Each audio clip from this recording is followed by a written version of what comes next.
colocamos como colocando a sua casa em ordem, ou colocando a casa em ordem. Como disse a semana passada, pontualmente nós faremos uma pausa na nossa série expositiva sobre Marcos, para nos concentrarmos nesse tema relacionado à família. Quero orar nesse momento mais uma vez, pedindo a direção do Senhor para aquilo que nós vamos falar aqui. Pai, obrigado pela Tua palavra rica, viva e eficaz. E nós queremos ouvir a Tua voz, ó Pai. Nós queremos que o Teu Santo Espírito fale aos nossos corações. É isso que nós clamamos ao Senhor. Pai, que o Seu Espírito Santo fale conosco e nos direcione naquilo que o Senhor deseja nos dizer nessa noite. Essa é a minha oração em nome de Jesus. Amém. Eu quero introduzir essa série perguntando para que você reflita internamente o que vem à sua mente quando você pensa nessa questão, colocar a casa em ordem.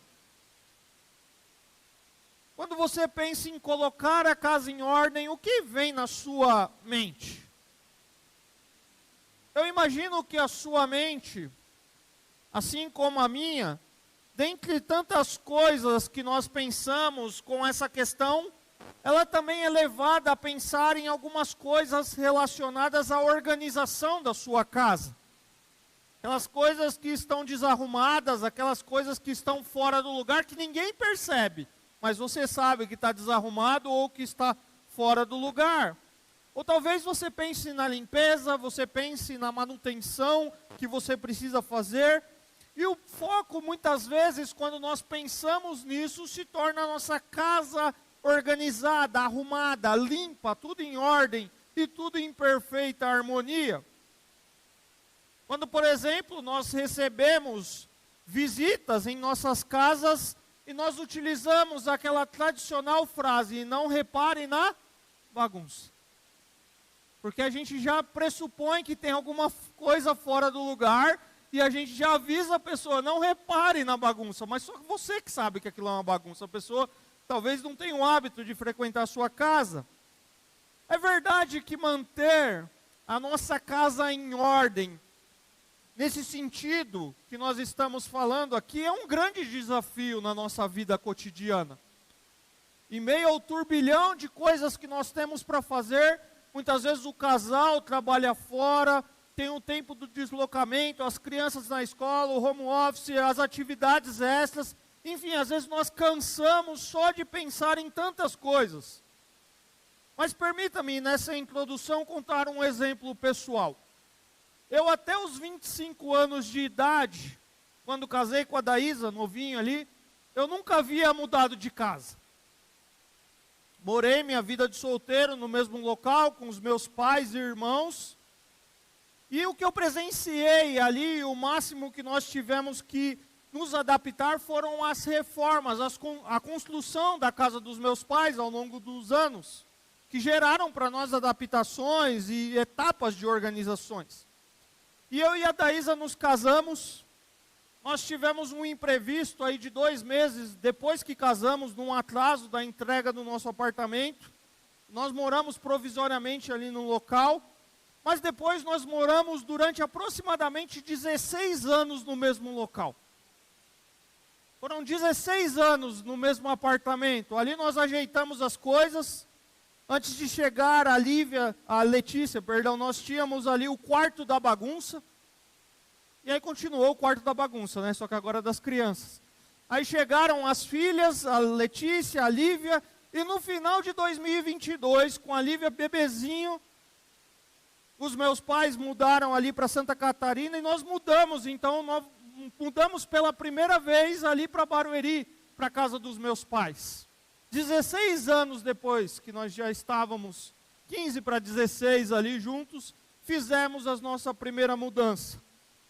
E ali nós tivemos o nosso primeiro grande desafio de colocar a casa em que nós estávamos morando em ordem, as coisas no lugar. E a Daísa falava para mim, vamos nos adaptar com a realidade que a gente tinha no apartamento, não vamos pensar que a gente está numa casa maior. E eu confesso que nós ficamos ali 1 ano e nós não conseguimos fazer tudo. Aí tinham ainda os lugarzinhos da bagunça. Mas os irmãos devem se lembrar que em dezembro de 2022 nós assumimos o ministério pastoral aqui em Caucaia e nós ficamos um período nessa distância, Barueri e Caucaia. Em dezembro de 2023, agora aqui, com a graça de Deus, nós mudamos aqui para Caucaia. Há quase 5 meses nós estamos aqui. Ou seja, se você fizer a conta comigo, e nós fizemos em datas ali, depois de 16 anos, em 1 ano nós mudamos 2 vezes. E que desafio, novamente, queridos. Colocar as coisas em ordem, no lugar. Com 2 crianças. Se adaptar ao espaço. E eu tenho que admitir uma culpa aqui, que até agora tem 2 caixas. Lá no quarto, que a Daísa põe para um lado, põe para o outro. E que eu ainda não coloquei as coisas no lugar. E eu não deixo ela pôr, que tem umas coisas minhas ali. Eu falo, espera que eu vou mexer. Mas está bagunçado ainda.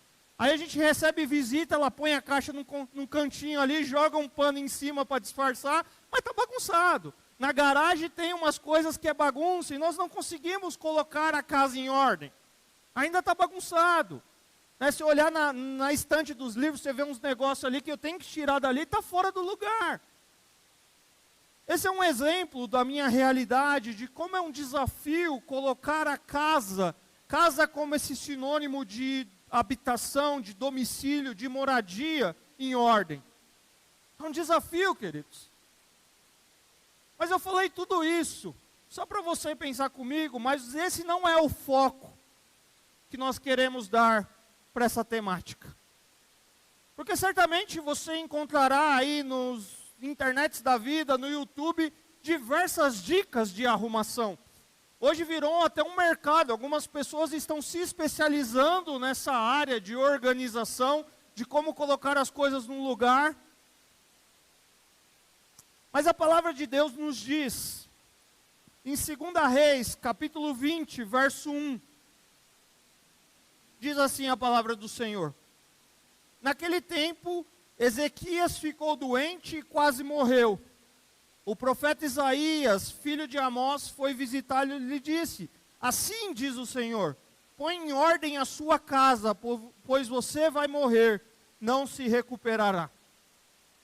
O rei Ezequias, e eu não vou hoje expor esse texto, mas o rei Ezequias, um homem piedoso que andava com Deus, onde a sua vida parecia não ter problemas, ele ficou gravemente enfermo. E Deus enviou à sua casa o profeta Isaías com uma mensagem urgente. E Deus ordena: põe em ordem a sua casa. Imagina Deus chegando para mim e para você, dizendo assim: põe em ordem a sua casa. Aí a gente pensa na bagunça da casa, a gente até pensa na nossa vida, mas ele continua: pois você vai morrer. Você não vai se recuperar. Esse homem de Deus ora, ele clama ao Senhor, e Deus, com a sua graça,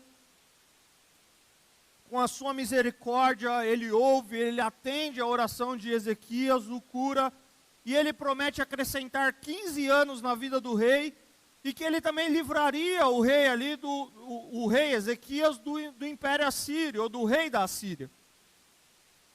Eu quero usar esse texto, queridos, no bom sentido, como ponto de partida, pensando na mensagem aqui do profeta, que está alertando Ezequias a colocar a sua casa em ordem.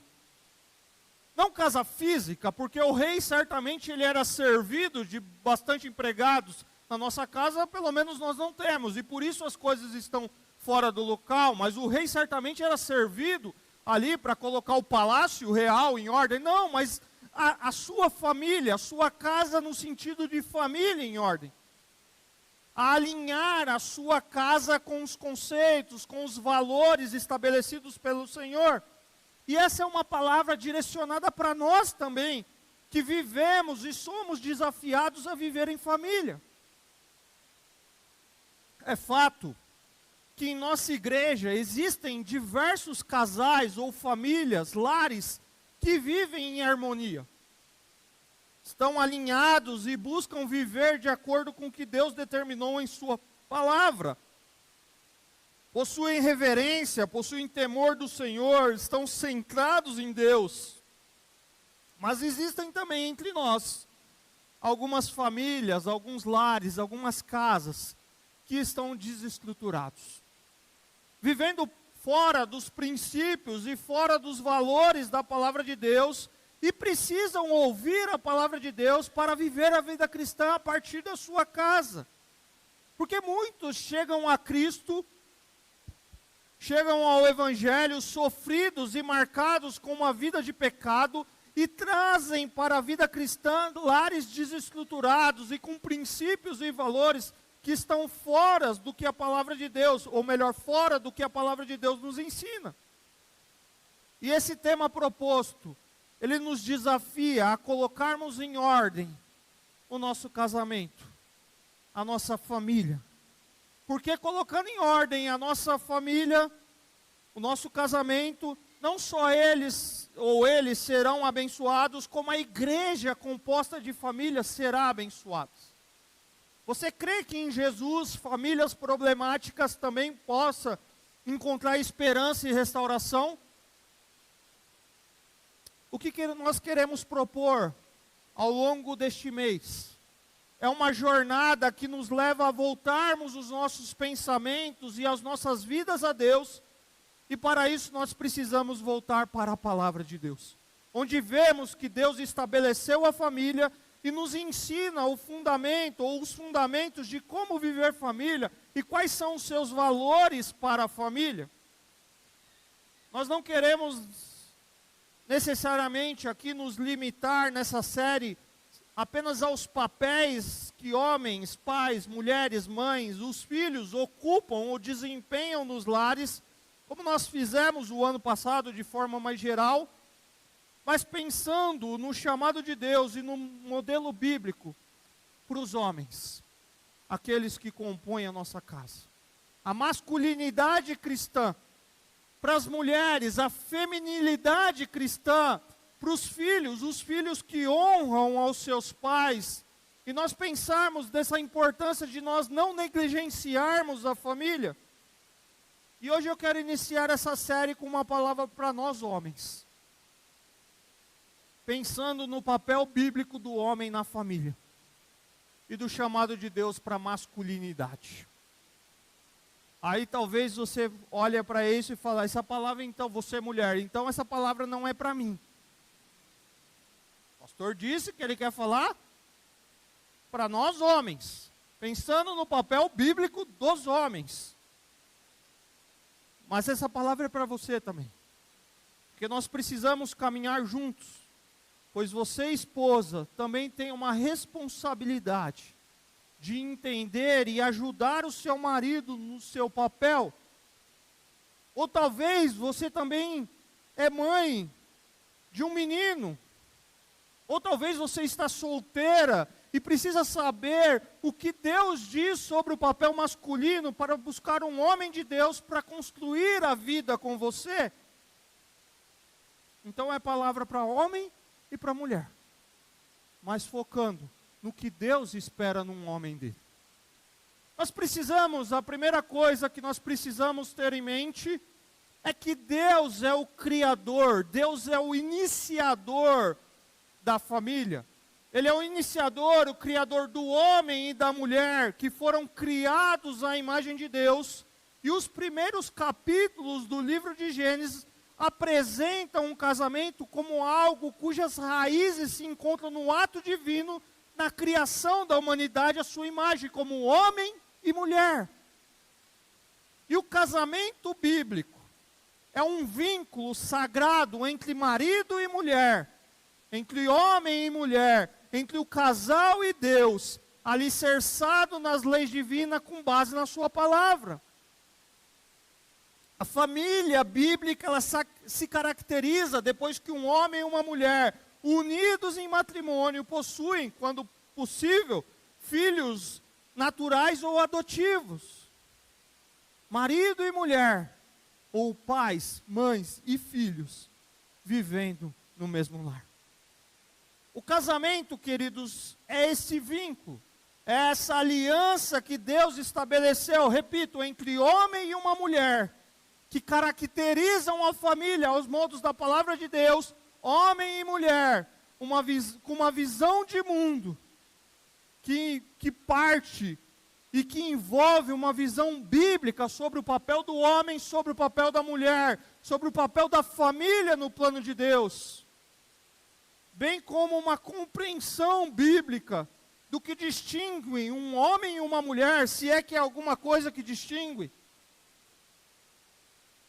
A pergunta então para nós aqui é: qual então é o papel bíblico do homem? Qual é o chamado de Deus para a masculinidade? Qual é o perfil masculino cristão? O que nos caracteriza como um homem de verdade? Que perguntas, né? Eu confesso que eu fico em crise também, não com a minha masculinidade, mas com essas perguntas. A Daísa brincou comigo e falou: você vai falar sobre homem de rosa. Porque essas cores já não me influenciam mais. A minha vida é toda cor de rosa, né? Uma vez a Letícia perguntou para mim assim, abre parênteses aqui. Letícia, minha filha mais velha: pai, quando você era criança, qual a sua princesa predileta? Eu falei: filha, quando o pai era criança, eu nunca imaginei que existisse princesas. Eu não assistia essas coisas. Hoje eu conheço quase todas aí. Mas o que caracteriza um homem de verdade? Eu imagino que se você desse um Google, ou se você procurasse pela nossa sociedade, buscasse informações, fizessem pesquisas, a sociedade diria que um homem de verdade é aquele que não chora. Homem, não? Então eu já estou em crise com a minha masculinidade no primeiro momento, porque eu choro. Não sei você. Mas nós crescemos ouvindo isso. Homem não chora. Homem não demonstra sentimentos. Homem de verdade é frio, é insensível, é forte. Tem que brigar todas as vezes que for ofendido ou desafiado. Não pode demonstrar fragilidade, tem que ser viril.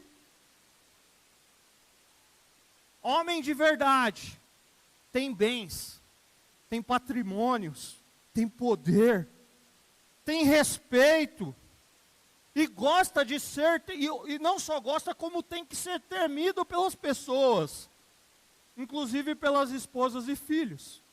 Quem nunca aqui, quando um garoto, numa briga da escola, falava assim: vou chamar meu irmão, eu vou chamar meu primo, porque o homem de verdade tem que ter alguém que ampare ele. Se eu falava isso, eu mentia, porque meu irmão era mais novo que eu, né? Mas meu irmão hoje tem 30 centímetros a mais que eu. Precisa curtir a vida. Inclusive, perdão por usar a expressão popular, mas precisa pegar todas as meninas. Homem de verdade gosta de futebol. Homem de verdade é apaixonado por carro. Homem de verdade gosta de tomar aquela cervejinha. Os grandes exemplos de homens de verdade tornaram-se as personalidades famosas, cantores, jogadores de futebol, artistas. E alguns com as suas vidas totalmente perversas e distantes do que Deus ensina na sua palavra, mas são aplaudidos e colocados como modelos a serem seguidos. Esses são os homens de verdade que a nossa sociedade coloca. Por muitos séculos, a identidade masculina estava ligada à virilidade, à capacidade de sustentar, prover a sua família. Nós poderíamos ir aqui mais longe, mas acho que são exemplos suficientes. Mas o que eu desejo e o que eu oro nessa noite é para que nós possamos permitir que o Espírito Santo nos mostre algumas e outras dessas características que a sociedade coloca sobre masculinidade, que carregamos em nosso ser, levamos para nossas casas, e eu oro para que Cristo nos transforme à luz da sua palavra. Vai comigo para Gênesis 1:27. Hoje nós vamos ler alguns textos bíblicos. Se você gosta de anotar, hoje nós vamos percorrer um pouquinho as Escrituras.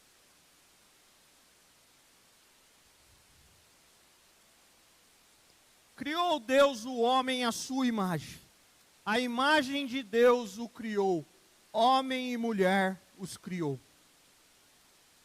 Os homens e as mulheres foram criados à imagem de Deus, sendo distinto de todo o resto da criação.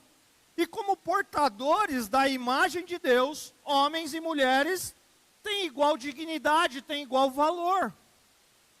Eva não era uma criatura menor.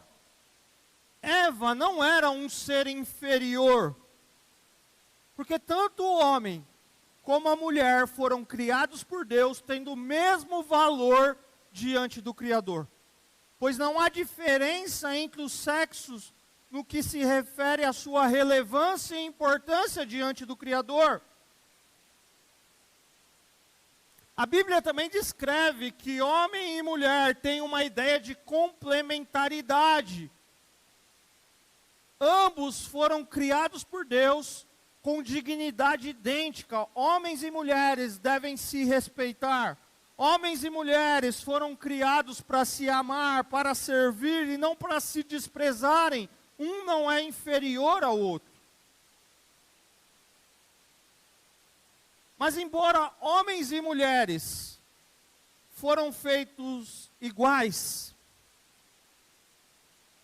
Gênesis 2, versos 18 a 22, também vai deixar claro um paradoxo aqui. Embora feito iguais, ele também os fez diferentes. O que é isso? É igual e diferente? Vamos entender isso. Eva foi tirada de Adão e levada a ele, trazendo essa ideia de complementaridade. Eles pertencem um ao outro e por serem criados como seres complementares, eles devem reconhecer as suas diferenças, homens e mulheres, e não tentar eliminá-las ou apoderar-se um do outro. Porque, embora iguais diante de Deus, homens e mulheres foram dotados por Deus de características e funções diferentes. Entenderam? Embora tenham o mesmo valor na criação, a mesma dignidade, foram criados por Deus, homem e mulher, têm essa ideia de igualdade diante de Deus, de complementaridade um no outro. Nas Escrituras nós vimos que Deus ordenou, ou que Deus dotou homens e mulheres com características e com funções diferentes. O problema, e o grande problema da vida humana, e nós vemos isso nas Escrituras, é que com a queda, quando o pecado entra no mundo, essa igualdade de valor diante do Criador e as características e as funções diferentes que um tem do outro foram afetadas e muitas vezes têm sido distorcidas. No lugar de igualdade, complementaridade ou essa interdependência, essa reciprocidade, viria o domínio de um sobre o outro. Esse domínio distorcido ao longo da história do homem sobre a mulher e essa alienação ou esse desprezo de um para com o outro é derivado da queda. Gênesis 3,16, parte B, se é que podemos chamar assim.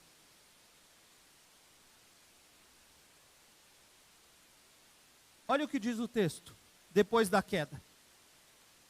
O seu desejo será para o seu marido, e ele a dominará.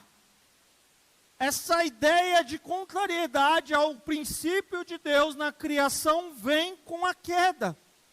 Por conta da queda, nós vivemos esse conceito de masculinidade distorcida, inclusive pelo exemplo da nossa sociedade que nós já apresentamos aqui. Como um triste resultado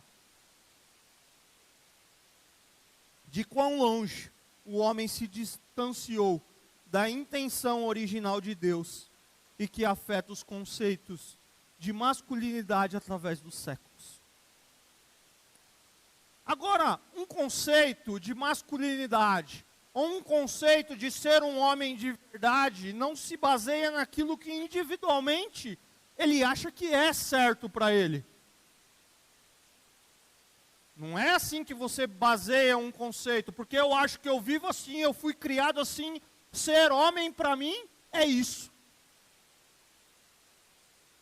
É óbvio que nós carregamos na nossa vida as heranças, ou aquilo que nós chamamos de herança familiar. O ambiente que nós fomos criados interfere na nossa personalidade, interfere na nossa dinâmica de marido e mulher. Mas não é o que eu me defino no meu ser como eu acho que ser homem é isso que é ser homem. E não é o que a sociedade determina que é ser homem. E o reflexo deste pensamento e dessas decisões estão sendo vistas das mais diversas maneiras. Em uma crise de masculinidade, com um extremo exagerado dessa geração de sensibilidade e insegurança por parte dos homens. Uma crise de liderança masculina, inclusive na igreja, e eu não estou menosprezando com isso o papel da mulher, estou dizendo que os homens são omissos na sua posição de liderança. Uma omissão no papel da educação dos filhos, uma incapacidade de cuidar dos seus lares nos mais diversos aspectos, e os casamentos que pagam o preço. Porque os homens abandonam a sua responsabilidade. Ou porque eles são exageradamente violentos no seu trato com a família. Essa falta de entendimento da masculinidade na nossa sociedade, ou esse relativismo do que é ser um homem, ou um marido, ou um pai de verdade, é reflexo de uma sociedade caída, que tem esquecido, desprezado, desconsiderado a palavra de Deus, inclusive na igreja, onde se prioriza o ativismo, uma máscara para que a gente não seja quem nós somos de verdade. E que voluntária ou involuntariamente ignora o que Deus disse sobre a masculinidade.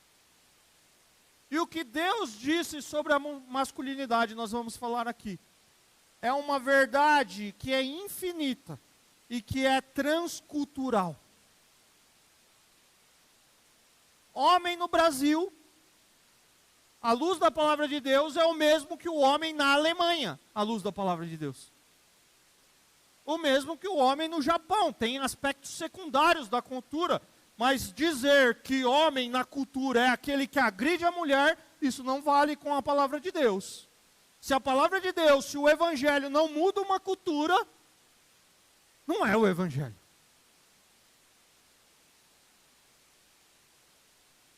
A palavra de Deus é um guia suficiente para a transformação do homem, para que ele entenda e viva a sua masculinidade, seja um homem, um marido e um pai para a glória de Deus.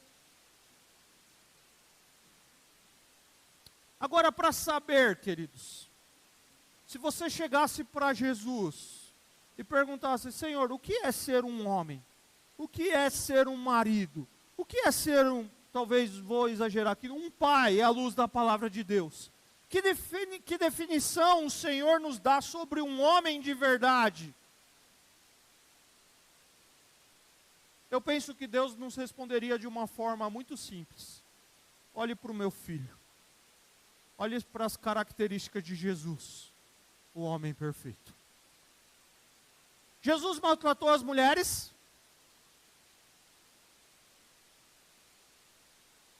Não. Numa sociedade que desprezava a mulher, numa sociedade onde a mulher não tinha valor, nem no seu testemunho, Jesus, na sua caminhada, tinha mulheres o seguindo. Jesus, uma mulher que pelo número de casamento que ela teve, ela não podia falar com ninguém, excluída da sociedade. Jesus foi um encontro e teve um diálogo com ela, inclusive nos ensinando o que é adoração.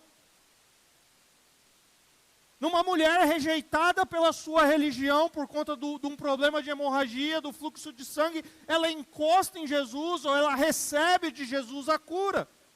Nos relatos da ressurreição de Jesus, as mulheres estão ali e saem falando que viu o túmulo vazio. Então Jesus, ele valorizou a mulher.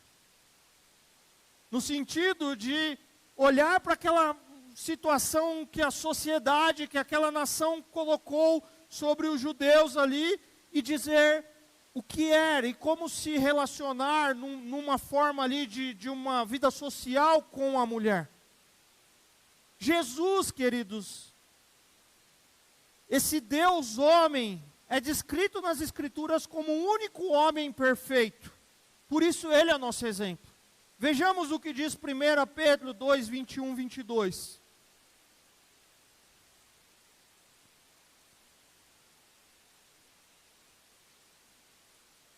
Para isso vocês foram chamados, pois também Cristo sofreu no lugar de vocês, deixando-lhe exemplo para que sigam os seus passos. Ele não cometeu pecado algum, e nenhum engano foi encontrado em sua boca. Ele deu-lhe os exemplos para que vocês sigam os seus passos.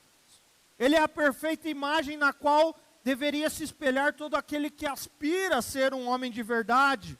Jesus, ao contrário de Adão, que foi omisso e caiu na tentação do pecado, ele assume a sua responsabilidade e faz a vontade do Pai. Então Cristo é o exemplo da masculinidade em todos os aspectos.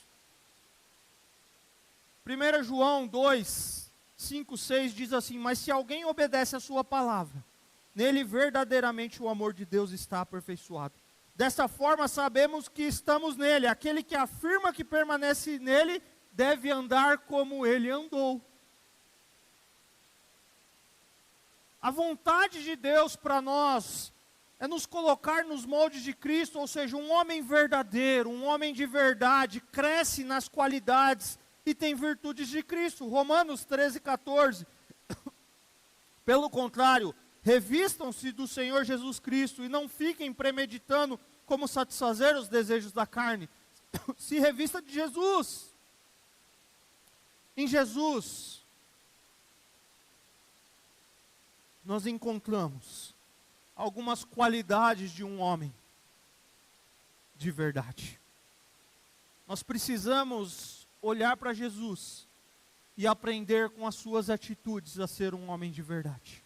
E eu coloco apenas duas aqui que vai abrir em algumas para a gente pensar sobre isso.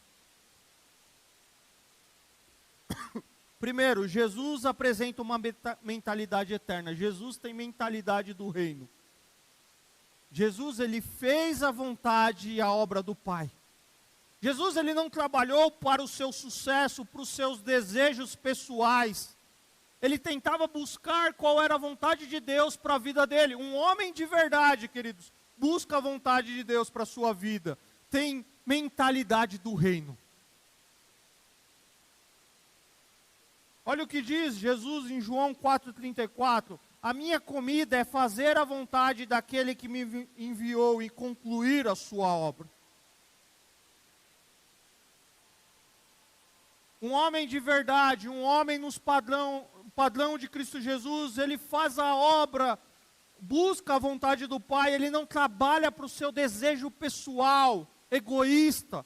Ele tem mente do reino, ele quer saber o que o seu Criador diz sobre as coisas. Um homem de verdade, que tem uma mentalidade do reino, ele é cheio do Espírito, ele é cheio da palavra. Ele não é moldado pela sabedoria e pela forma do mundo. Lucas 4, de 1 e 14, diz assim: Jesus, cheio do Espírito Santo, voltou do Jordão e foi levado pelo Espírito ao deserto. Jesus voltou para Galiléia no poder do Espírito, e por toda aquela região se espalhou a sua fama. Depende do Espírito, vive na plenitude do Espírito.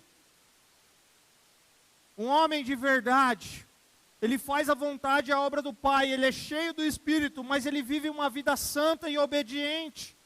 Em que sentido? Ele não se entrega ao pecado. Filipenses 2:8, e sendo encontrado em forma humana, humilhou-se a si mesmo e foi obediente até a morte, morte de cruz. Então um homem que busca, está sendo transformado por Cristo Jesus, ele tem uma mentalidade do reino, ele tem uma mentalidade eterna, ele busca a vontade do Pai, ele é cheio da presença do Pai, E isso faz com que ele viva uma vida de santa em obediência a Deus. Esse é um chamado para mim e para você, meu querido. E que desafio isso para nós. Ter as virtudes de Cristo em nossa vida. Mas Jesus, ele tinha uma mentalidade eterna, uma mentalidade do reino, mas Jesus também demonstra atitudes de amor. Ele não era um machão insensível. Pelo contrário, você vai lembrar que Jesus chorou. Certo? Então, se Jesus é o nosso exemplo, você não pode dizer para mim que homem não chora. Porque Jesus chorou. Mas Jesus, ele na sua atitude de amor, ele ia ao encontro da necessidade de outros. Ele não era focado em si mesmo. Ele não era indiferente. Olha o que Jesus fazia, ele ia por toda a Galiléia, ensinando nas sinagogas dele, pregando as boas novas do reino e curando todas as enfermidades e doenças entre o povo. Ele encontra as necessidades de outros. Jesus, ele não é egoísta, ele sacrificou os seus próprios desejos. Ele disse: Pai, se queres, afasta de mim esse cálice, contudo não seja feita a minha, mas a sua vontade. Jesus não era durão, exigente, ele era gentil sempre que possível. Ele diz: tomem sobre vocês o meu jugo e aprendam de mim, pois sou manso e humilde de coração, e vocês encontrarão descanso para as suas almas. Jesus não era fraco, Jesus não era medroso. Ele estava decidido, ele conhecia a vontade revelada de Deus para a sua vida. Esses são alguns exemplos de atitudes que aprendemos com Cristo, à luz da sua palavra, para vivermos a nossa masculinidade. Porque um homem de verdade, queridos, não é esse que a sociedade diz à luz da palavra. Um homem de verdade, ele tem uma mentalidade do reino, porque ele foi alcançado pela palavra de Deus. Um homem de verdade tem atitudes de amor, ele se doa pelos outros, principalmente pelos da sua casa.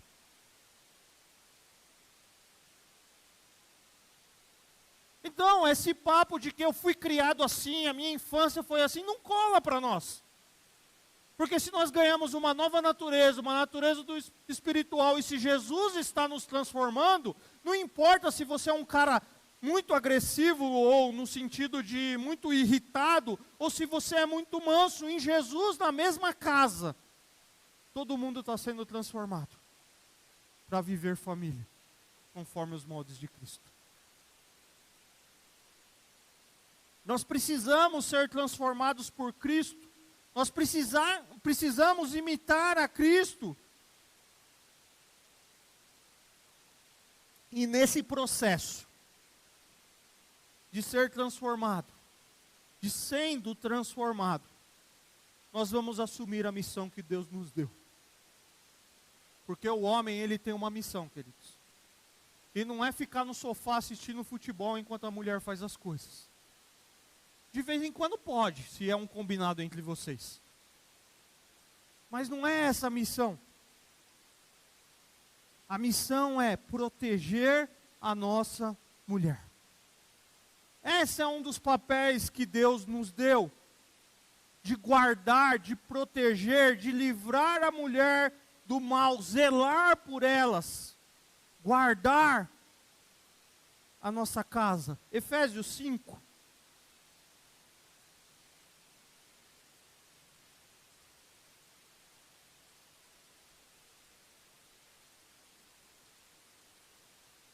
De 28 a 31. Da mesma forma, os maridos devem amar cada um a sua mulher como a seu próprio corpo. Quem ama a sua mulher ama a si mesmo. Além do mais, ninguém jamais odiou o seu próprio corpo, antes o alimenta e dele cuida, como também Cristo faz com a igreja, pois somos membros do seu corpo. O homem, ele cuida, o homem, ele zela para a sua mulher. Eles são protetores dos seus lares, não no sentido de ser o machão da casa, mas defender os direitos da esposa antes dos seus, cuidando, zelando, tratando com carinho. Querida, se você está namorando e o seu namorado não demonstra ser alguém que tem essa missão, sai fora desse namoro, porque esse não é um namoro de Deus.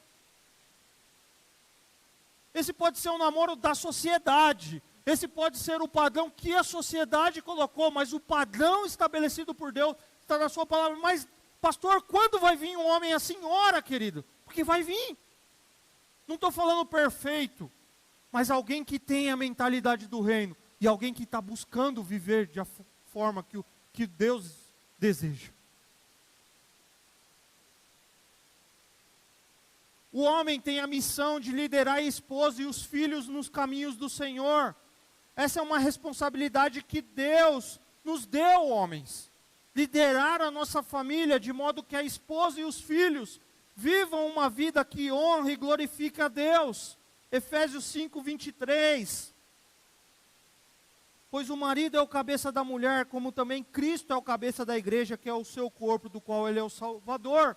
O marido, ele tem essa função de liderar a esposa e os filhos no caminho do Senhor. Ah, mas eu fiz tudo e o meu filho se desviou na vida adulta. Ele já tinha consciência de assumir sua responsabilidade. Isso não tira a sua de fazer o seu papel enquanto ele está na sua casa. Uma coisa não anula a outra.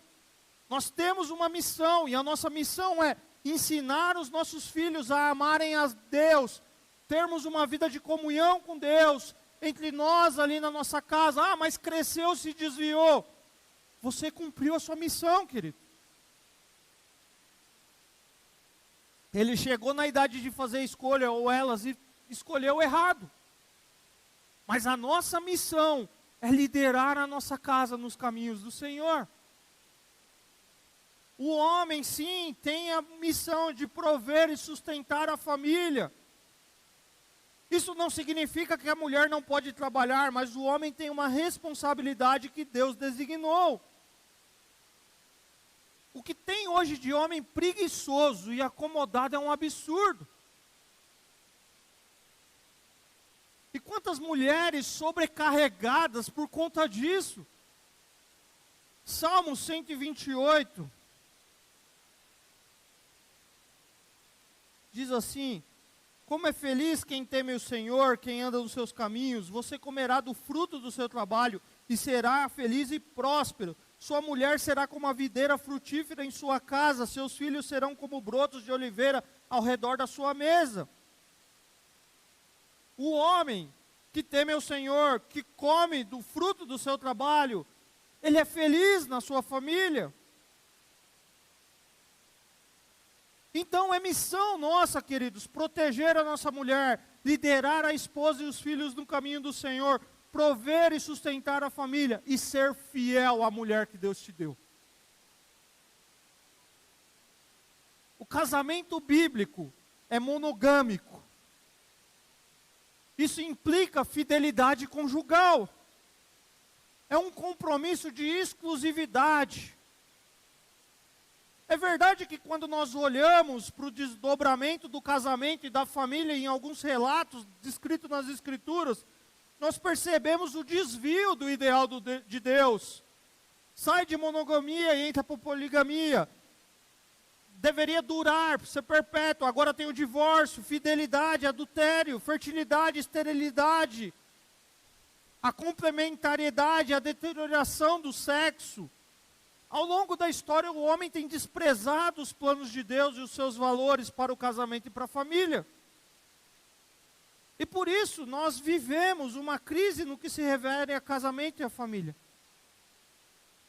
Então, querido, você tem uma missão. Mais uma delas, ser fiel à sua mulher. Mas a quinta e última missão que eu gostaria de destacar. Repito, as 4 para destacar a quinta. Proteger a nossa mulher, liderar a esposa e os filhos no caminho do Senhor, prover e sustentar a família, ser fiel à sua mulher, amar biblicamente a sua esposa. Em qual padrão? Seguindo o padrão do sacrifício de Cristo. Facinho. Seguindo o padrão do sacrifício de Cristo. Efésios 5:25. Maridos, ame cada um a sua mulher, assim como Cristo amou a igreja e entregou-se por ela. Que tarefa, queridos. Amar publicamente a nossa esposa, seguindo o padrão do sacrifício de Cristo, que se doa pela sua igreja, que trabalha pela sua igreja, que vive pela sua igreja, ou melhor, que está formando a sua igreja, e vai dar a sua vida por ela. Um amor que o padrão colocado para nós é um amor sacrificial. É quando a gente abre mão dos nossos instintos naturais, dos nossos confortos, dos nossos privilégios, do nosso egoísmo, do nosso desejo natural de ser servido, em vez de servir, a gente passa a se doar. Davi Merck, ele diz assim: um homem verdadeiro, um homem de verdade, está disposto não somente a morrer pela família, mas a viver por ela também. Que desafio, queridos, entregarmos as nossas vidas diariamente para o bem-estar da nossa família.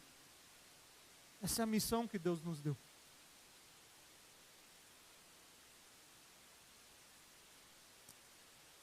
Eu quero caminhar para a conclusão, amarrando tudo o que nós falamos aqui.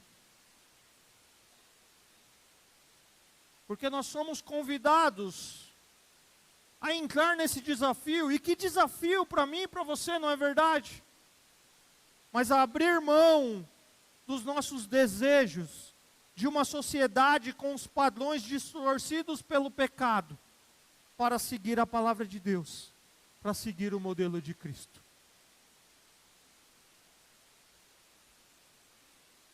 E aí, quando nós olhamos para a palavra de Deus, nós vimos muitos versos aqui.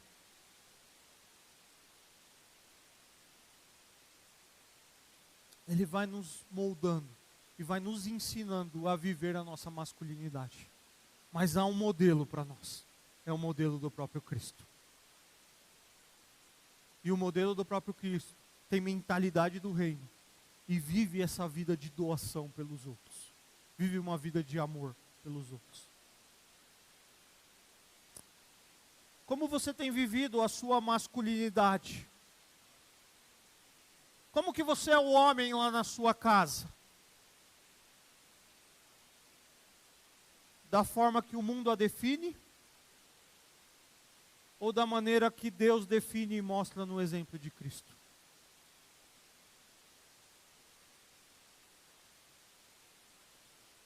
Como está a sua casa? Ela está em ordem? O seu papel de homem lá na sua casa está no lugar?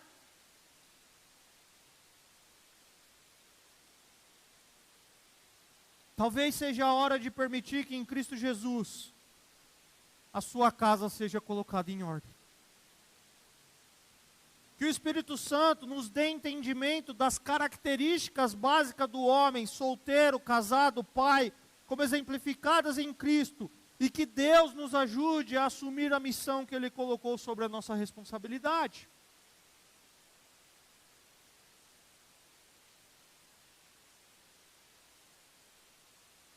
O primeiro exercício aqui é para nós, homens casados. É examinarmos o nosso coração, e começa comigo que vos fala. É examinarmos o nosso coração e falar: será que estamos no padrão que Cristo determinou para nós? Óbvio que não, mas Senhor, nos ajude, nos molde. Nos coloque, nos transforme, que tenha virtudes de Cristo em nós, para que a gente viva lá na nossa casa. Que a gente se doe um pouco mais, que a gente lute mais pela nossa família. Esse é o primeiro exercício para nós, queridos. O que tem de homem pulando fora do barco hoje não está escrito. E quem disse que viver uma vida a dois seria fácil? Eu mesmo às vezes não me aguento. Eu fico imaginando a Daísa convivendo comigo. Às vezes nos meus pensamentos eu falo: Senhor, Eu fico imaginando ela vivendo comigo. Não é fácil. Mas a gente tem que lutar, queridos. Mas lutar no lugar certo. No lugar daquele que criou. No lugar daquele que transforma. No lugar daquele que redime. Ah, mas a minha história é triste, pastor. Você não conhece a minha família. Pode ser triste. Mas se Cristo habita no seu coração, e se tem qualidades e virtudes de Cristo na sua vida, se Ele está te moldando, se o Espírito Santo está te moldando a imagem de Cristo, você vai ser transformado. Eu apanhava todos os dias, pastor. Você precisa bater no seu filho todos os dias? Você precisa agredir o seu filho? O meu pai e a minha mãe, eu estou pensando em exemplos gerais aqui, o meu pai e a minha mãe não tinham paciência, você precisa ser o mesmo impaciente. Eu me lembro de uma história, e se minha mãe estiver ouvindo aqui, depois eu peço desculpa. Mas eu lembro de uma história, e eu ficava indignado com isso. Hoje minha mãe mudou. Minha mãe, depois que eu nasci, ela deixou de trabalhar. E ficou cuidando da gente. Minha mãe tinha uma mania muito de limpar a casa. E ela limpava o banheiro. E criança, às vezes a gente vinha brincando daqueles quintais ainda sem cimento, nada. Mãe, quero ir no banheiro. Ela falava, acabei de lavar. Aí eu pensava, eu falava, e eu não vou poder mais usar o banheiro a vida inteira porque ela lavou o banheiro.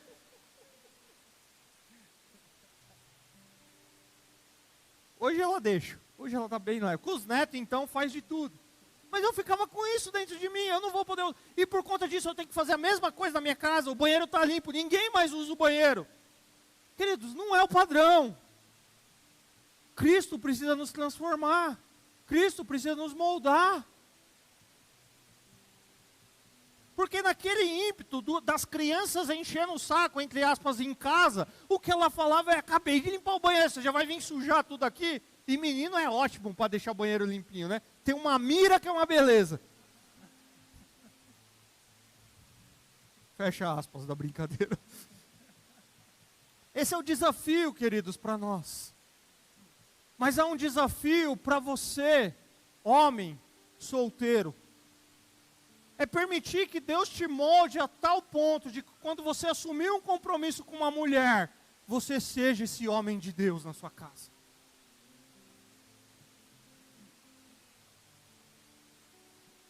É permitir que os seus filhos te olhem e falem assim, olha ali um servo do Senhor, é o mesmo pai na igreja, é o mesmo pai no mercado, é o mesmo pai no trabalho, porque é um homem de Deus e você está sendo transformado para ser esse homem. E o dia que disser sim para alguém, honrar o compromisso de seguir a sua vida com essa pessoa, não importa o que aconteça.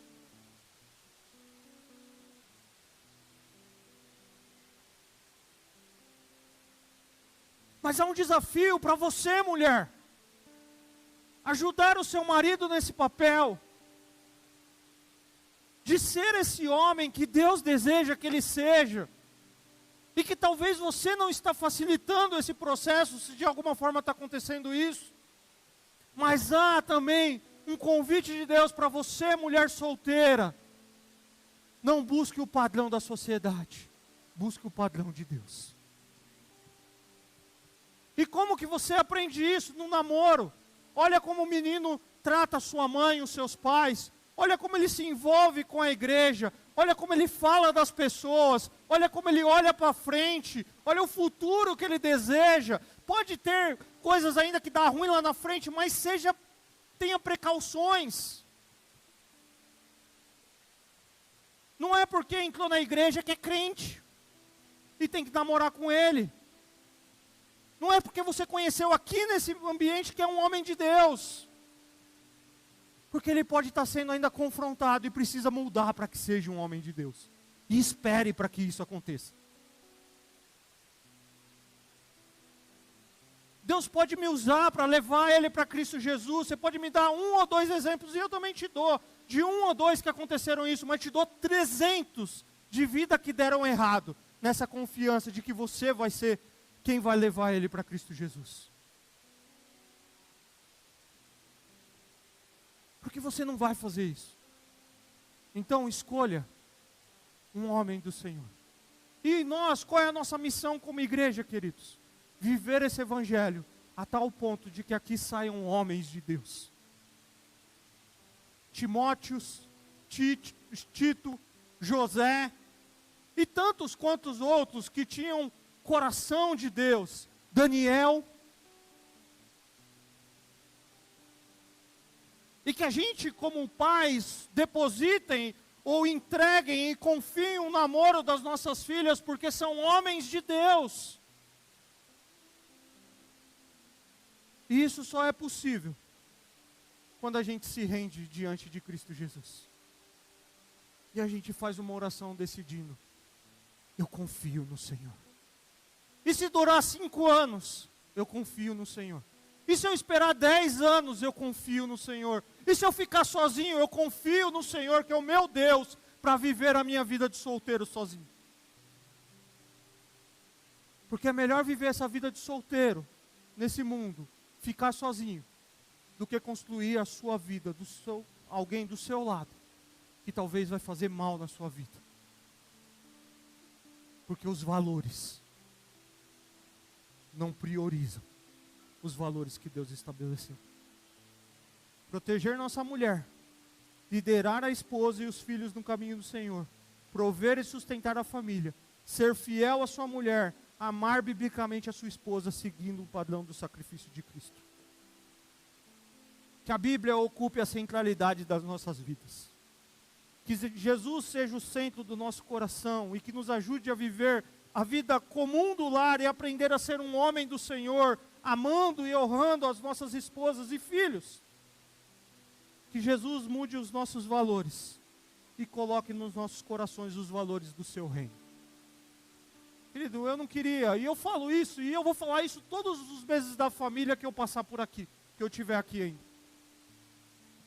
Eu não queria que esse mês da família fosse mês só de evento, de agitação, de família se reunindo. Isso é bom, eu incentivo isso, participando disso.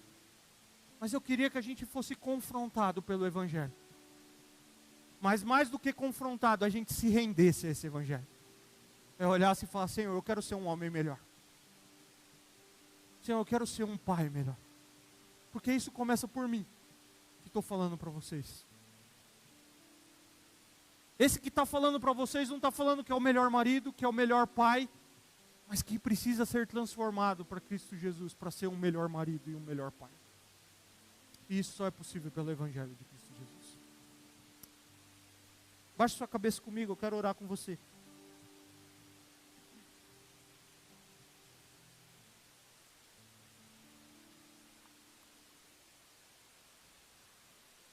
Pai, obrigado pela tua palavra.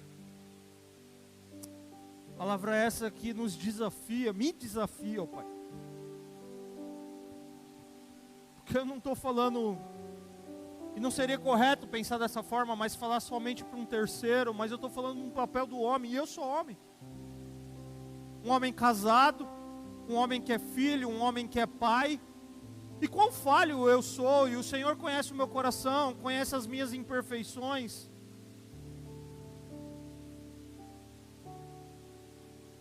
E quantas vezes eu fui ou sou moldado pela sociedade em que nós vivemos,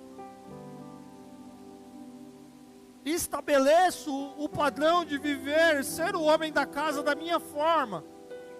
Aqui sou eu que mando, aqui todo mundo precisa me respeitar. Aqui eu sou o cara. Mas a tua palavra nos aponta para o exemplo de Cristo Jesus. E ter o exemplo de Cristo Jesus, nós vemos que ele valorizava, ele se relacionava socialmente com as mulheres.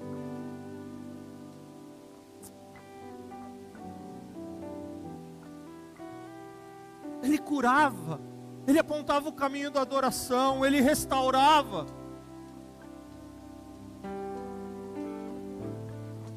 Ele também, ó Pai, mostrava que no seu relacionamento ele tinha mentalidade do reino, mentalidade eterna. Ele amava, ele se sacrificava.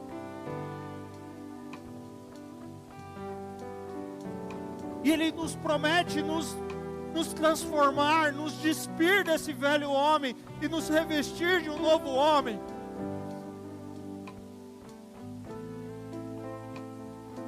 E que a gente viva, ó Pai, os relacionamentos dos nossos lares a partir desse nosso novo homem que nós somos em Cristo Jesus. Aquele que nasceu no Espírito, aquele que está sendo moldado, aquele que está sendo forjado, aquele que está sendo trabalhado, e aquele que aceita a sua missão de amar a sua esposa, de conviver com ela, de se relacionar com ela, de dar a sua vida por ela, de que lidere a sua casa nos seus caminhos, aquele que não se esconde através de um ativismo, através do trabalho, através das dificuldades da vida, mas que dá a cara a tapa e diz para sua esposa: estamos aqui juntos para lutar por essa vida que Deus nos deu. Aqueles que diante das dificuldades com os filhos não se omitem, mas chegam para sua esposa e falam: como nós vamos resolver isso?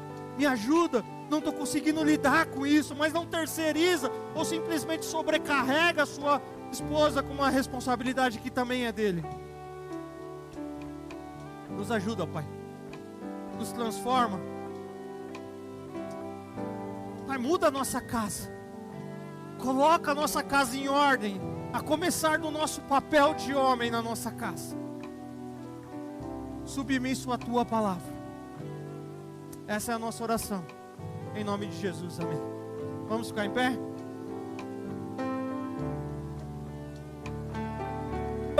Te abençoe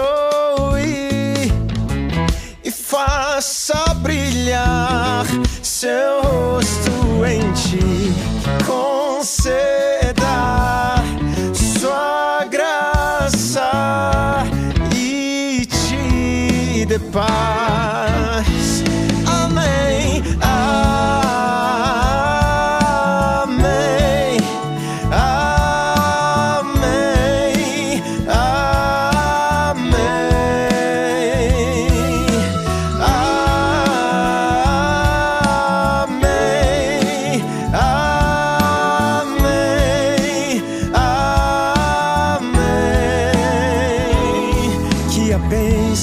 Se derrame até 1000 gerações, tua família e teus filhos e os filhos dos teus filhos. Que a bênção se derrame até 1000 gerações, tua família e teus filhos e os filhos dos teus filhos.